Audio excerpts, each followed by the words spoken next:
नमस्ते सगळ्यांना.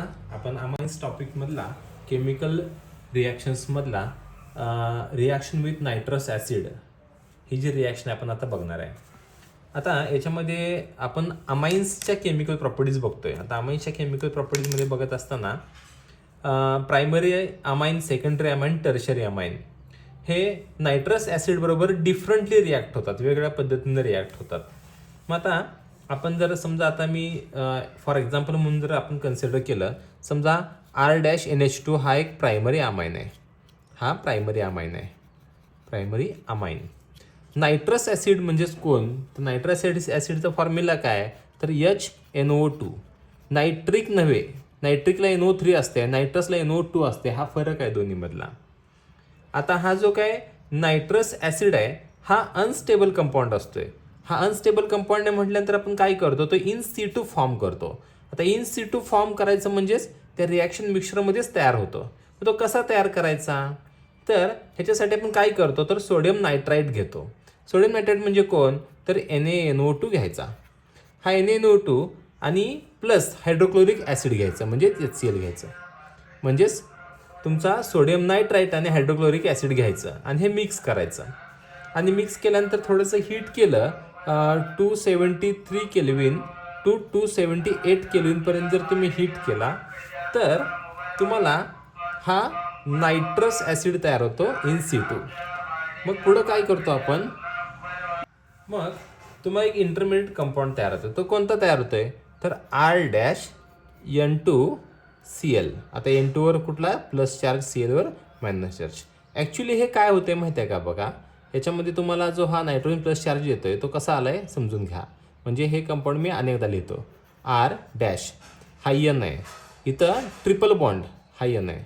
म्हणजे या नायट्रोजनची व्हॅलेन्सी 4 आहे आणि ह्याची 3 आहे. ॲक्च्युली 4 आहे म्हटल्यानंतर ह्याची लोन पेअर निघून गेली, म्हणून याच्यावर कोणता चार्ज आला? प्लस चार्ज आला. आणि याच्यावर lone pair as it is आहे. म्हणजेच हा नायट्रोजन 4 व्हॅलेन्सी फॉर्म करतोय, म्हणून याच्या डोक्यावर प्लस चार्ज आहे. आणि या प्लसवर बरोबर हा Cl मायनस अटॅच होतोय. मग हा जो कंपाऊंड आहे तो अनस्टेबल असतोय. आता अनस्टेबल आहे म्हटलं म्हणून आपण त्याला स्क्वेअर ब्रॅकेटमध्ये टाकायची पद्धत आहे. याला काय बोलायचं? R म्हणजे अल्किल, R फॉर अल्काईल. आणि हे दोन आहेत ना, दोन आहेत म्हणजे काय लिहायचं? डाय. नायट्रोजन आहेत म्हटल्यानंतर अझो, AZONIUM, अझोनियम. अझोनियम म्हणायचं कारण काय? एनवर प्लस चार्ज आहे म्हणून ते नियम असं आपण लावतो. आणि हे कोण आहे? क्लोरीन. मग इथं क्लोरीनला आपण काय लिहितो? क्लोराईड असं लिहितो आपण. आता हा अनस्टेबल कंपाऊंड आहे.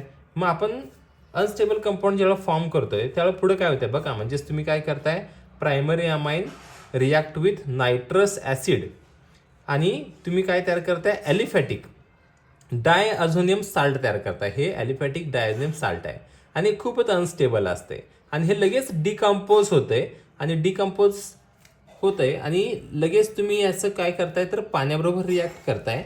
वॉटरबरोबर रिॲक्ट झाला की तर तो काय इमिजिएट रिॲक्शन होते, इमिजिएट सॉलंटबरोबर रिॲक्ट होतो आणि तुम्हाला काय मिळतो, तर अल्कोहोल मिळतो आणि नायट्रोजन गॅस लिबरेट होतो. अल्कोहोल म्हणजेच कोण? R-OH मिळतो आणि प्लस N2 गॅस रिलीज होतो आणि HCl तयार होतो. तुमच्या एक गोष्ट लक्षात आहे का? बघा, ज्या ज्या रिॲक्शनमध्ये डायअझोनियम साल्ट आलाय त्या सगळ्या रिॲक्शन्समध्ये तुमचा नायट्रोजन रिलीज झालाय आणि तुम्ही काय फॉर्म केला? अल्कोहोल फॉर्म केला. आता हे जे मी सांगितलंय ना, तर याच्यामध्ये मी काय केलं, तर हा अमाइन जो घेतला होता ना, हा अमाइन कसा होता? तर ॲलिफॅटिक अमाइन होता. जर समजा हा ॲलिफॅटिक अमाइन न घेता मी काय घेतला? ॲरोमॅटिक घेतला. ॲरोमॅटिक म्हणजे कसला? ह्या आरच्या जागी काय येणार आहे? आपला बेन्झीन रिंग येणार आहे. म्हणजे आता समजा आता मी हा एक अमाइन घेतला. आता याला काय बोलतो आपण? ॲनिलीन. आता समजा हे ॲरोमॅटिक प्रायमरी अमाइन आहे. तर हा जर मी समजा नायट्रस ॲसिडवर रिॲक्ट केला, म्हणजेच कोण? HNO2 बरोबर रिॲक्ट केला. आता इन सिटू कसा तयार करायचं वगैरे हे सगळं सेम येणार इथं, ॲज इट इज येणार. हा जो साल्ट आहे ना, तो पण इथं साल्ट फॉर्म करायचा. मग साल्ट फॉर्म कसा करायचा? हा बेन्झीन आहे, इथं N ट्रिपल बॉन्ड N आणि याच्यावर प्लस चार्ज, इथं Cl वाला मायनस वाला. आता ह्याला काय बोलायचं? ह्याला बोलायचं बेन्झीन. हा बेन्झीन आहे. हे दोन नायट्रोजन म्हणजे काय म्हणायचं आहे बघा? डायअझोनियम आहे का? डायअझोनियम. आणि हा कोण आहे? Cl म्हणजेच क्लोराईड. हा तयार होतोय. आता तुम्हाला ह्यात समजायला पाहिजे की हा जो अरिल डायझोनियम साल्ट जो तयार झालाय हा रेझोनन्स दाखवतो. आणि रेझोनन्स दाखवतो म्हणजेच काय, हे फिरत राहतं कंटिन्युअसली आणि हा फिरत राहिल्यामुळं ह्याला थोडीफार स्टॅबिलिटी मिळते आणि ही स्टॅबिलिटी मिळाल्यामुळं तुमच्या डायॲझोनियम साल्ट ज्या काही रिॲक्शन्स आहेत ना, ते स्पेसिफिक आहेत. म्हणजेच फॉर एक्झाम्पल कसं, तर याच्यामध्ये तुम्हाला बऱ्याचशा रिॲक्शनसाठी एक चार्ट दिला आहे. तो चार्टमध्ये तुम्हाला सँडमेअर्स रिॲक्शन आहे, गॅटरमन रिॲक्शन आहे, परत आयोडोअरिन फॉर्मेशन आहे, माइल्ड रिड्युसिंग एजंट बरोबरची एक रिॲक्शन आहे किंवा फिनॉल फॉर्मेशन एक आहे. तर ह्या तुम्हाला रिॲक्शन्स त्याच्यामध्ये त्यात काय दिले माहिती आहे का, एवढंच साधं सोपं मी तुम्हाला सांगतोय बघा.